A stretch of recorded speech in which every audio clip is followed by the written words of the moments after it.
Slip হলো ঘুম এবং অ্যাপনিয়া বলতে চিকিৎসা শাস্ত্রের ভাষায় শ্বাসরুদ্ধ হওয়া বোঝায়।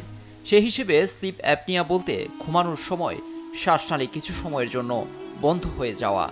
যাদের হচ্ছে তাদের 10 সেকেন্ডের জন্য শ্বাস প্রশ্বাস বন্ধ হয়ে যায়, যা খুবই বিপজ্জনক।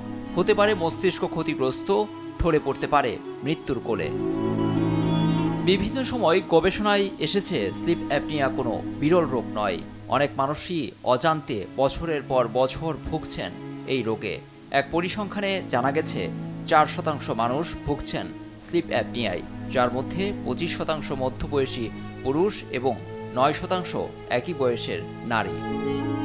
ব্রিটিশ সংবাদ মাধ্যম বিবিসির প্রতিবেদনে এসেছে, শ্বাসনালী যতক্ষণ বন্ধ থাকে রোগী নিঃশ্বাস নিতে পারেন না। ঠিক ওই সময় শরীরে প্রবেশ করতে পারে না অক্সিজেন। ক্ষতিগ্রস্ত হয় হার্ট বা শরীরের অন্যান্য অংশ।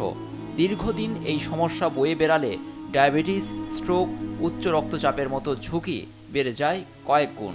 গবেষণায় দেখা গেছে 60 থেকে 80% গাড়ি দুর্ঘটনার কারণ হলো চালানো অবস্থায় ঘুম আসা। তখন ঘুম আসার অন্যতম কারণ হলো স্লিপ অ্যাপনিয়া। এই রোগে আপনি ভুগছেন কিনা তা কিভাবে জানবেন? এ প্রসঙ্গে স্লিপ ফাউন্ডেশন অর্গানাইজেশনে এসেছে, এ ধরনের আক্রান্ত ব্যক্তির অন্যতম লক্ষণ নাক ডাকা। সংস্থাটি আরও বলছে, প্রাথমিক অবস্থায় রোগটি নির্ণয় করা গেলে বড় ধরনের ঝুঁকি এড়ানো সম্ভব। এজন্য বিশেষজ্ঞদের শরণাপন্ন হতে বলছেন চিকিৎসকরা।